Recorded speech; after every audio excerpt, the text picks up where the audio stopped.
My father used to brag that I wasn't a ham, I was the whole pig. And he treated my talent as if it was his second chance. When I was about 28, after a decade as a professional comedian, I realized one night in LA that the purpose of my life had always been to free people from concern, just like my dad. And when I realized this, I dubbed my new devotion the Church of Freedom from Concern. The Church of FFC.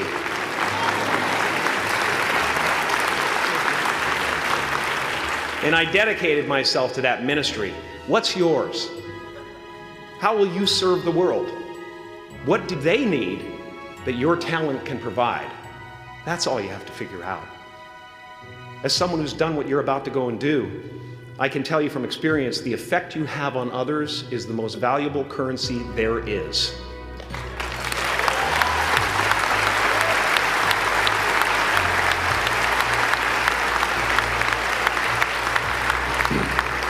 Because everything you gain in life will rot and fall apart, and all that will be left of you is what was in your heart.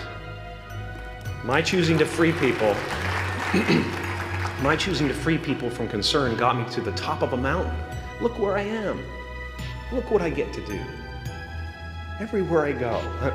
I'm going to get emotional because when I tap into this, it really is extraordinary to me. I did something that made people present their best selves to me wherever I go.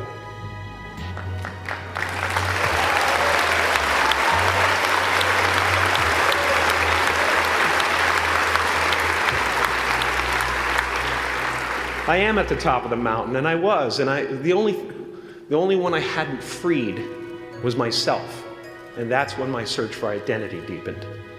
I wondered who I'd be without my fame. Who would I be if I said things that people didn't want to hear? Or if I defied their expectations of me? What if I showed up to the party without my Mardi Gras mask and refused to flash my breasts for a handful of beads? I'll give you a moment to wipe that image out of your mind. But you guys are so ahead of the game. You already know who you are. And that peace that we're after lies somewhere beyond personality, beyond the perception of others, beyond invention and disguise, even beyond effort itself. You can join the game, fight the wars, play with form all you want, but to find real peace, you have to let the armor go. Your need for acceptance can make you invisible in this world.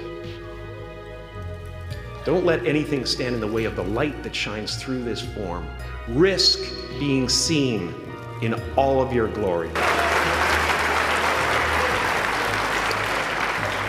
It's not big enough. This painting is big for a reason.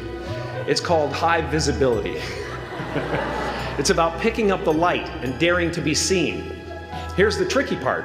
Everyone is attracted to the light.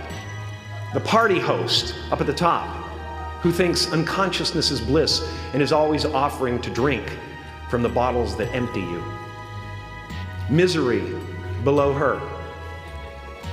Despises the light, can't stand when you're doing well, wishes you nothing but the worst.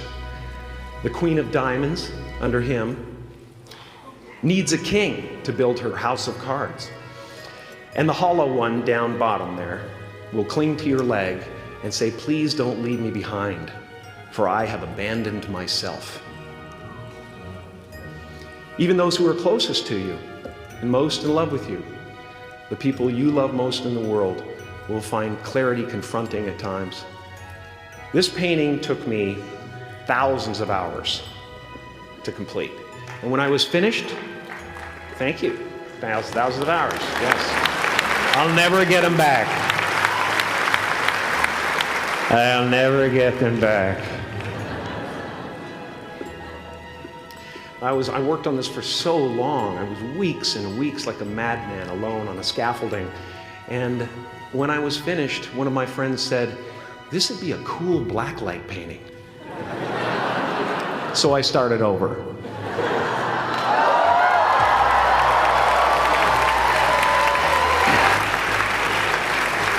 Welcome to Burning Man. Some pretty crazy characters up there, but better up there than in here. You know? Painting is one of the ways, thank you. Painting is one of the ways I free myself from concern, a way to stop the world through total mental, spiritual, and physical involvement. But even with that comes a feeling of divine dissatisfaction. Because ultimately, we're not the avatars we create. We're not the pictures on the film stock. We are the light that shines through. All else is just smoke and mirrors, distracting, but not truly compelling. I've often said that I wished people could realize all their dreams and wealth and fame, and so that they could see that it's not where you're going to find your sense of completion. Like many of you, I was concerned about going out into the world and doing something bigger than myself, until someone smarter than myself made me realize that there is nothing bigger than myself.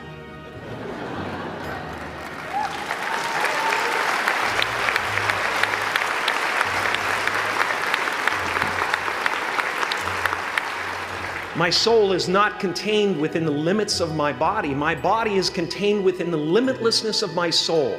One unified field.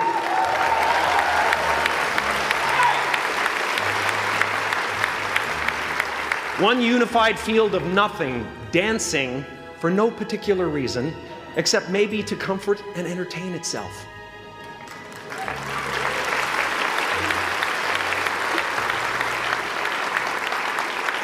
As that shift happens in you, you won't be feeling the world, you'll be felt by it. You'll be embraced by it.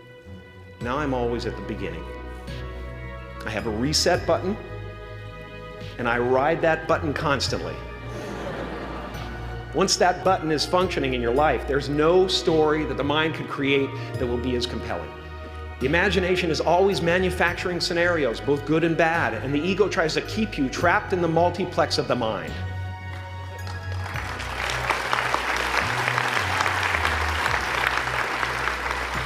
Our eyes are not viewers, they're also projectors that are running a second story over the picture that we see in front of us all the time. Fear is writing that script, and the working title is, I'll Never Be Enough.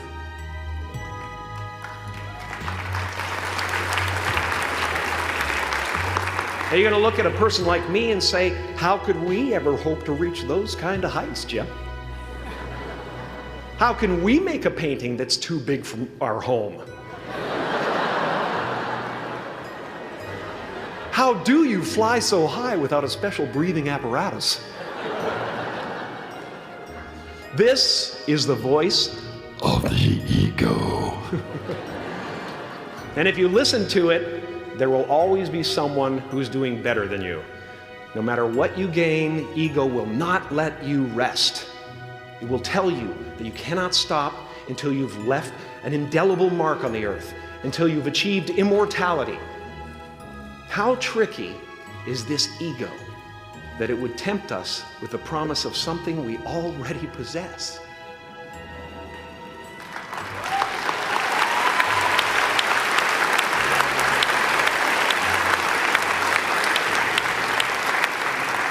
So, I just want you to relax. You know, that's my job. Relax and dream up a good life. I had a substitute teacher from Ireland in the 2nd grade that told my class during morning prayer that when she wants something, anything at all, she prays for it and promises something in return, and she always gets what she wants. Well, I'm sitting at the back of the classroom, you know, thinking, wow, my family can't afford a bike, you know. So I went home and I prayed for one. And I promised I would recite the rosary every night in exchange. Broke that promise. But 2 weeks later, I got home from school to find a brand new Mustang bike with a banana seat and Easy Rider handlebars. Yeah. From fool to cool. My family informed me that I had won the bike in a raffle that a friend of mine had entered my name in without my knowledge whatsoever. So that type of thing has been happening to me ever since. And as far as I can tell, it's just about letting the universe know what you want and working toward it while letting go of how it comes to pass.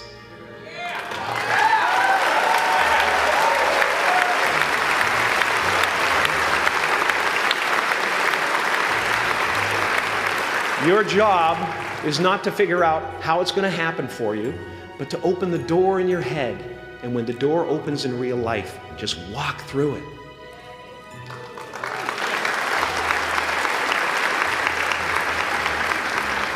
And don't worry if you miss your cue, because there's always doors opening. They keep opening. And when I say life doesn't happen to you, it happens for you, I really don't know if that's true. I'm just making a conscious choice to perceive challenges as something beneficial so that I can deal with them in the most productive way. You'll come up with your own style. That's part of the fun. Oh, and why not take a chance on faith as well?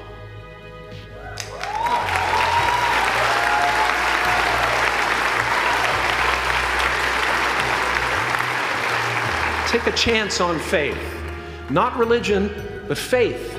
Not hope, but faith. I don't believe in hope. Hope is a beggar. Hope walks through the fire, and faith leaps over it.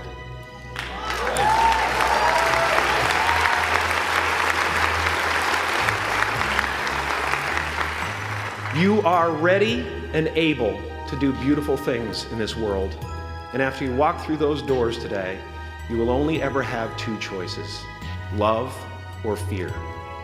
Choose love, and don't ever let fear turn you against your playful heart. Thank you so much.